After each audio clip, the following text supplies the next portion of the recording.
sebagai guru, sebagai pendidik adalah menuntun sesuai kodrat anak, kodrat alam dan kodrat zamannya. Jadi mungkin untuk yang berikutnya ini Bapak Ibu, jadi di CGP ini ada juga ditentukan bagaimana visi seorang guru penggerak. Jadi dimulai dari bagaimana memahami inquiry apresiatif, artinya adalah menemukan suatu apa apresiasinya yang bisa untuk dikontribusikannya ke sekolah atau ke lingkungannya seperti itu.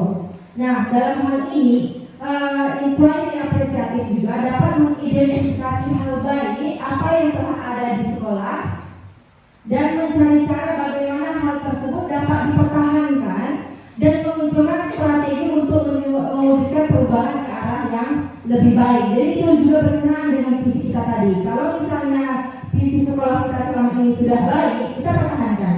Andaikan ada yang mengalami perubahan, tentunya itu digunakan supaya menunjang kemajuan sekolah kita. Seperti itu ya Bapak Ibu. Kemudian,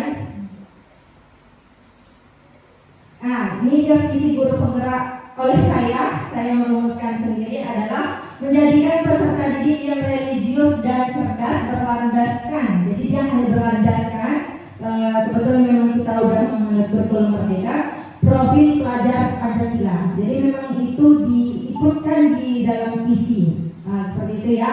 Jadi kata kuncinya di sini adalah religius dan cerdas. Ini visi saya ya, visi guru penggerak. Bagaimana kalimat rumpun yang ke-6 itu saya buatkan visinya, inilah dia gitu.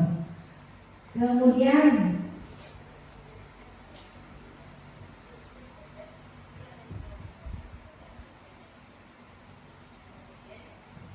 prakarsa perubahannya. Kalau prakarsa perubahan ini artinya adalah Bapak Ibu bagaimana nanti visi kita itu mengalami perubahan. Jadi apa upaya-upaya yang dapat kita lakukan supaya perubahan yang kita harapkan itu terjadi atau terlaksana dengan baik, dengan maksimal seperti itu.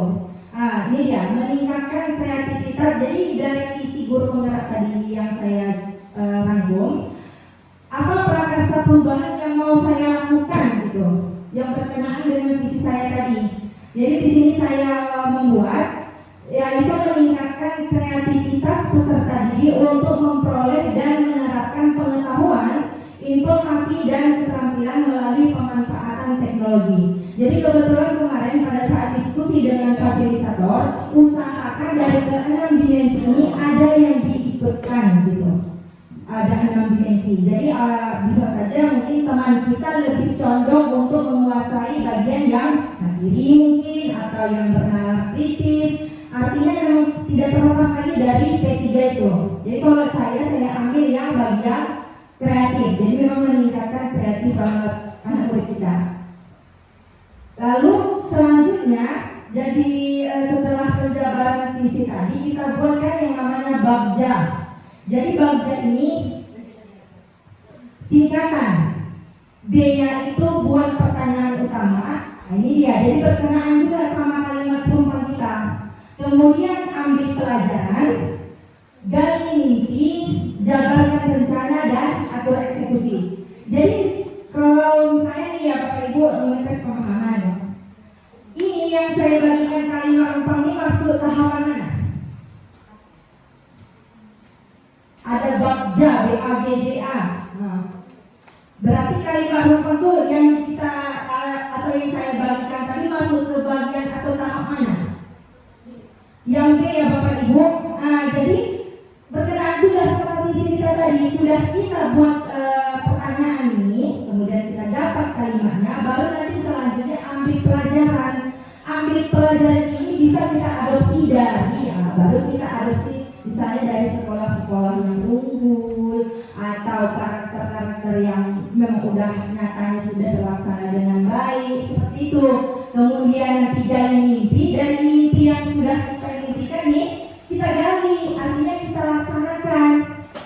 Kemudian tinggal setelah kita pasti melaksanakan suatu tindakan, kita rencanakan dulu kan.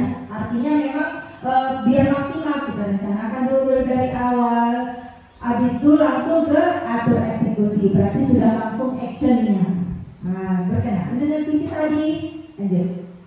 Nah, jadi yang tadi yang bagian kreativitas itu terbagi dua. Kan dia buat pertanyaan utama tuh.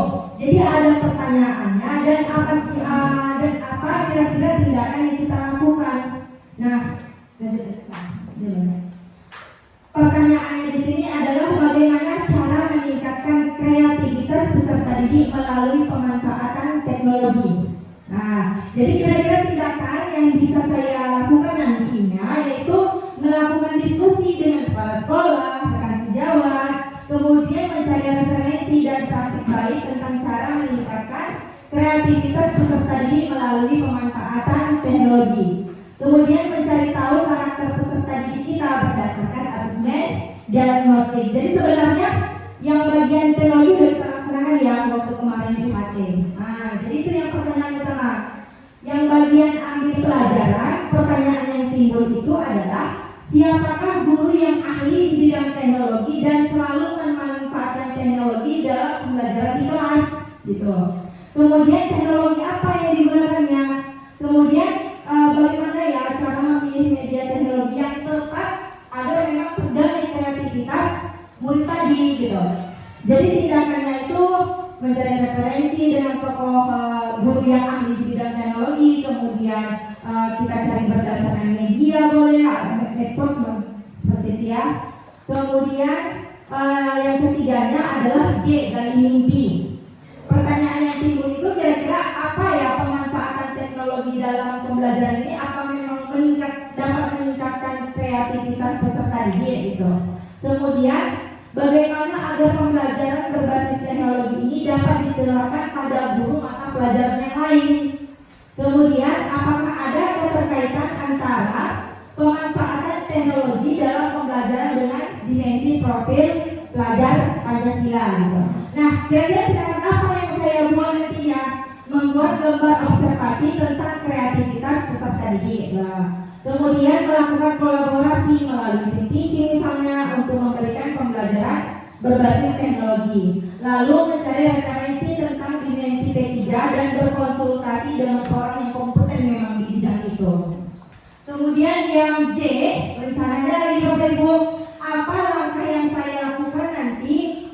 Berarti permulaan untuk membiasakan pemanfaatan teknologi di kelas. Nah, kemudian media apa yang saya gunakan nanti sehingga nanti pembelajaran itu memang berbasis teknologi. Lalu bagaimana ya usaha untuk menjaga keberlanjutan pemanfaatan teknologi ini agar terus dilaksanakan di dalam kelas. Artinya biar konsisten gitu ya Bapak Ibu, tidak hanya sekali-sekali aja gitu. Lalu kira-kira tindakan apa yang saya buat dari poin yang pertama ini itu dengan membuat perangkat pembelajaran, LKPD, instrumen penilaian yang sesuai, kemudian mencari media pembelajaran yang sesuai tentunya dengan karakteristik murid kita di sekolah.